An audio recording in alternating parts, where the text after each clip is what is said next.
지금 시장은 그야말로 정신을 차릴 수 없을 정도로 어수선하게 흘러가고 있는데요. 특히 XRP의 상황을 살펴보면 현재 시장 참여자들이 느끼는 심리적 공포가 얼마나 지독한지 온몸으로 느껴질 정도입니다. 1.4달러 선을 내준 뒤에 1.3달러 초반까지 밀리면서 약세 흐름이 명확해지자 시장에서는 1.3달러라는 지지선마저 무너지면 끝장이라는 식의 공포 섞인 기사들이 쏟아지는 중입니다. 하지만 여기서 우리가 주목해야 할 숫자는 1.3이라는 가격 자체가 아닙니다. 이 구간은 수많은 사람들이 동시에 같은 생각을 하게 만드는 심리의 응축 지점이기 때문에 무서운 건데요. 누군가는 여기가 깨지면 지옥이라고 생각하고 던질 준비를 하는 바로 그 순간에 아주 흥미로운 데이터가 확인되었습니다. 대중들이 무려 3조 원에 달하는 막대한 손실을 확정하며 시장을 떠나고 있는 바로 지금 리플이라는 기업은 정반대로 4조 원 규모의 자금을 투입해 거대한 인프라를 조립하고 있었다는 사실입니다. 가격이 떨어져서 마음이 아픈 건 미실현 손실이지만 이걸 실제로 팔아서 손실을 확정 짓는 순간 실현 손실이 됩니다. 최근 XRP 네트워크에서는 불과 일주일 만에 20억 달러 규모의 온체인 실현 손실이 발생했는데요. 이것은 2022년 11월 FTX 사태 당시 발생했던 19억 3천만 달러의 손실 규모를 넘어서는 역대급 수치라고 볼 수 있습니다. 많은 사람들은 이 데이터를 보고 이제 정말 끝났다고 절망하겠지만 시장의 구조적인 관점에서는 전혀 다른 해석이 가능합니다. 이른바 약한 손이라고 불리는 위크핸드들이 고통을 견디지 못하고 대거 떨어져 나갔다는 뜻이고, 이는 곧 잠재적인 매도 물량이 급격하게 줄어들었다는 것을 의미하기 때문이죠. 항복의 흔적이 이토록 뚜렷하게 찍혔다는 건 역설적으로 바닥이 멀지 않았다는 가장 강력한 증거가 되기도 합니다. 우리가 과거의 데이터를 공부하는 이유는 그 속에 반복되는 승리의 공식이 있기 때문인데요. 방금 말씀드린 2022년 11월의 대규모 실현 손실 사태 이후에 어떤 일이 벌어졌는지 기억하시나요? 당시에도 시장은 공포에 질려 모두가 XRP를 쓰레기라고 부르며 던졌지만 그 항복 데이터가 찍힌 직후부터 XRP 가격은 8개월 동안 무려 114%나 폭등하는 기염을 토했습니다. 지금 우리가 마주한 상황도 그때와 너무나 흡사합니다. 대규모 손절로 물량이 가벼워진 상태에서는 상대적으로 적은 매수세만 유입되어도 가격이 가볍게 튀어 오를 수 있는 환경이 조성되거든요. 물론 과거의 데이터가 미래의 결과를 100% 보장하진 않겠지만 현재 찍히고 있는 이 항복의 지표들은 우리가 지금이 도망칠 때가 아니라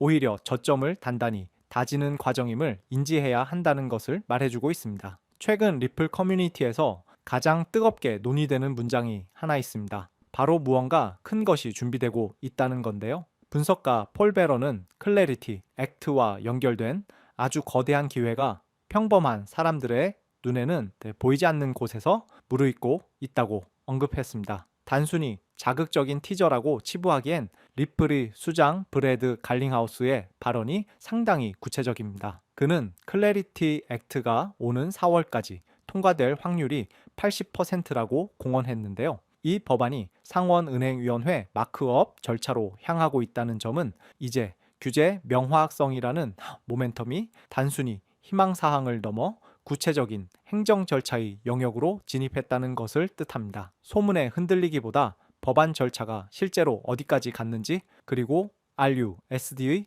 기관 통합이 공식화되는지를 지켜본다면 이 티저는 곧 현실이 될 것입니다. 리플이 2023년 이후 M&A에 30억 달러 이상을 쏟아부은 진짜 이유를 한 문장으로 정리하면 기관들을 위한 전용 배관을 깔기 위해서라고 할 수 있습니다. 기관 투자자들이 이 시장에 들어오고 싶어도 가장 먼저 부딪히는 벽은 누가 이 거액의 자산을 안전하게 보관해 주느냐 하는 겁니다. 리플은 이 질문에 답하기 위해 스위스의 커스터디 전문기업 메타코를 2억 5천만 달러의 인수했는데요. 여기에 그치지 않고 뉴욕주 금융서비스국의 엄격한 규제를 받는 스탠더드 커스터디 앤 트러스트를 인수하며 신탁 라이선스라는 출입증까지 확보했습니다. 기관 내부의 컴플라이언스 담당자가 이건 라이선스가 있으니 검토해도 좋다고 승인할 수 있는 모든 법적 기술적 토대를 리플이 미리 사서 조립해 놓은 것이죠. 안전한 금고와 출입증을 마련했다면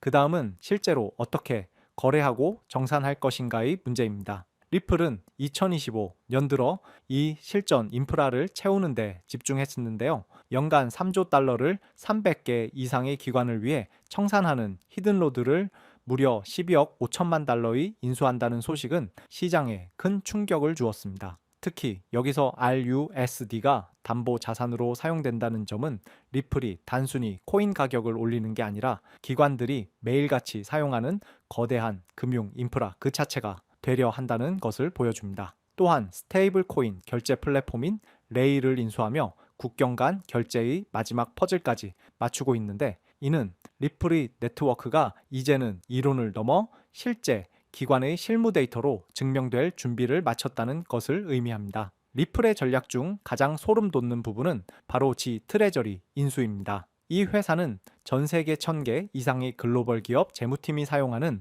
자금 관리 소프트웨어를 운영하는 곳인데요. 리플이 이 회사를 10억 달러에 인수했다는 건 전 세계 수많은 기업시 F5들의 업무 화면 안으로 리플의 기술을 직접 심어버리겠다는 전략입니다. 기업 재무팀이 외화 송금을 하거나 자금을 정산할 때 자연스럽게 리플의 인프라를 사용하게 만드는 일종의 트로이의 목마를 심은 셈이죠. 이제 리플은 밖에서 문을 두드리는 게 아니라 이미 기업들의 내부 시스템 안으로 들어가 있습니다. 이 과정에서 XRP 레저의 활동량이 늘어나고 토큰의 사용처가 확대되는 것은 거스를 수 없는 흐름이 될 수밖에 없습니다. 결국 지금 시장에서 벌어지는 상황은 아주 기묘한 역설이라고 볼 수 있습니다. 시장은 1.3달러라는 가격에 매몰되어 공포에 질려 던지고 있지만 리플이라는 회사는 그 공포의 시간을 틈타 기관용 배관을 조립하는데 수조 원의 자본을 투입하고 있기 때문입니다. 단기적인 차트의 움직임은 우리를 어지럽게 만들 수 있지만 리플이 구축한 이 거대한 인프라가 실제 데이터로 증명되기 시작하면 현재의 가격은 더 이상 의미가 없어질 겁니다. 지금처럼 애매모호하고 불안감이 깔린 시기일수록 우리가 봐야 할 것은 누군가의 발언이 아니라 실제로 법안 절차가 진행되는지, 그리고 기관 인프라에서 XRP와 RLUS의 사용 수치가 얼마나 쌓이는지입니다. 결론적으로 리플은 현재 시장 가치에 비해 그 성장 잠재력이 충분히 반영되지 않은 상태이며, 지금처럼 대중이 주목하지 않고 공포에 질려 있을 때가 오히려 시스템의 완성을 기다리며 포트폴리오를 다질 수 있는 최고의 기회가 될 수 있겠죠. 때문에 나만의 확고한 전략으로 이 파도를 견뎌낸다면 머지않아 시장의 재평가가 이루어질 때 그 누구보다 강력한 수익의 기쁨을 누릴 수도 있게 될 겁니다. 오늘 제가 준비한 영상은 여기까지고요. 만약 도움이 되셨다면 좋아요와 구독 한 번씩 부탁드립니다.